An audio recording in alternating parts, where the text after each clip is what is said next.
आप इजाजत दे देते हैं तो ठीक है, फिर जो कुछ मैंने कहा है ये कहना चाहिए। बिल्कुल अच्छा है ये आपने जो भी फरमाया, क्योंकि आप अपने तौर पे तो नहीं हमें कुछ कह रहे। बहुत ही काबिल, बहुत ज़्यादा बैन अवी सियासत समझने वाला नहायत ही ज़हीन दिमाग चाहिए। तो कमाल करते हैं, शहबाज शरीफ से काबिल कोई दिमाग है? उनको पता लग गया है कि मैं जहां फोन करता हूं लोगों को पहले ही पता चल जाता है कि मैं पैसे मांगने के लिए फोन कर रहा हूं। इतना जबरदस्त ज़हीन आदमी है। तो नजर आ रहा है सामने लिखा हुआ है जुल्म मिटने के लिए दो चीजों से मिटेगा भाई। एक, अदल की कुर्सी पे जो लोग बैठते हैं ना, वो अदल के हिसाब से फैसले करने लगे। दूसरा, कौम निकल खड़ी उस जुल्म के खिलाफ, तो जुल्म खत्म हो जाएगा। या इन दोनों में से कोई एक चीज हो जाए या दोनों हो जाए। अगर 420 का मुकदमा था, उस वक्त अदलिया में जो लोग बैठे हुए केस देख रहे थे वो पूछते ना, यार चीट हुआ कौन है?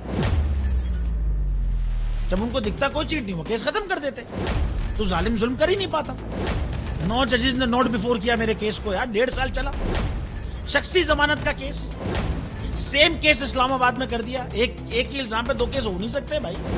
मतलब 60 दिन का वक्त होता है, 102 दिन के बाद मैं जीत गया, केस बरी हो गया, 102 दिन के बाद अपील फाइल की, एक्सेप्ट कर ली। नहीं करते ना एक्सेप्ट, खत्म हो जाता ना जुल्म यार। भरी अदालत में मुझे बरी कर दिया, फिर पता नहीं क्या हुआ, 2.5 घंटे बाद का नोट बिफोर, मैं नहीं सुनता ये केस।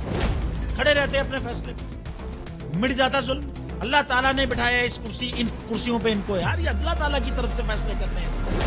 तो या तो ये फैसले आएंगे, जुल्म मिट जाएगा, या कौम खड़ी हो जाएगी जुल्म के खिलाफ।